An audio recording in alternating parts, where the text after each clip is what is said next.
Hello, and welcome to Chaucer's Pilgrim Exploration. Today, we will be observing one of the most interesting groups of pilgrims, the Church.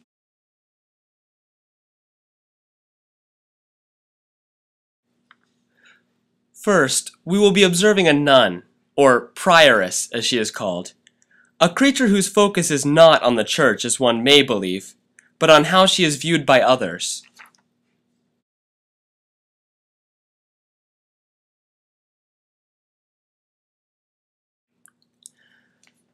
The prioress tries her hardest to appear dignified and courtly in her mannerisms.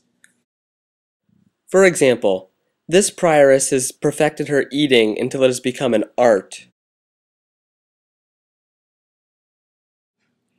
Watch closely and observe how carefully she eats her food.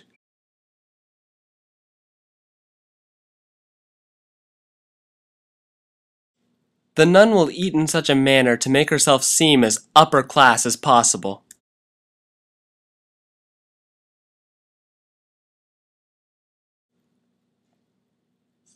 Fascinating. Another method employed to appear upper class is speaking in French, albeit very bad French. Let's observe. Monsieur, tu appelles comment? Bon appetit tu amis tu tres delicioso. Very strange. Many nuns, and this nun in particular, seems to have a special attraction to necklaces or other forms of jewelry.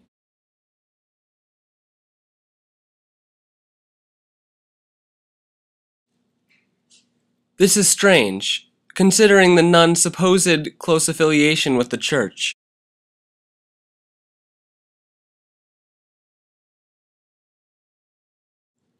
As a defense mechanism, the nun may appear timid.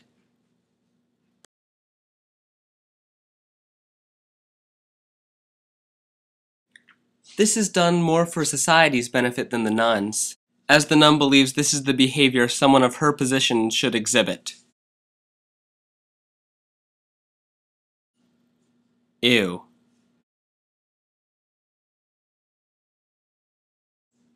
All in all, the nun is not the worst of the members of the Church, but it is by no means the best.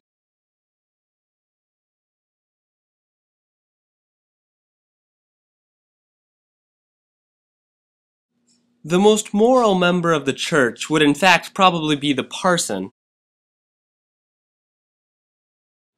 A diligent and well-read man, the parson set an example that many members of the Church should have followed. Here, a local parson is seen reviewing his holy books.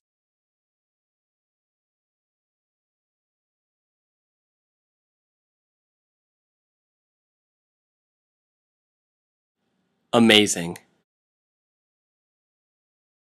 A truly holy man, the parson set out doing the work that God had set before him. Preaching, leading by example, and visiting members of his flock were but a few duties that he undertook. Compared to other members of the Church, there is little doubt that the parson is the most morally upstanding.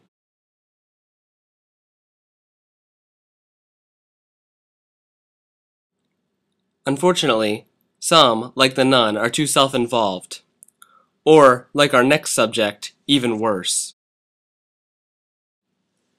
The pardoner is one of the more despicable members of the Church.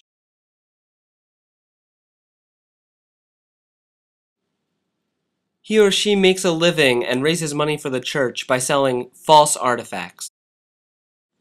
That is, the pardoner would collect ordinary objects and then sell them to uneducated parsons as holy or religious items, making their income completely unfairly.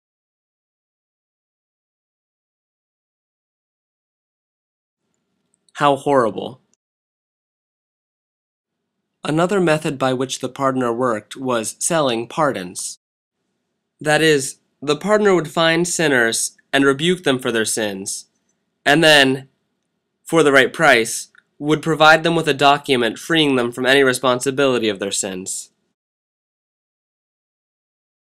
Here, we are witnessing it captured on film for the first time in history. Isn't the church simply amazing?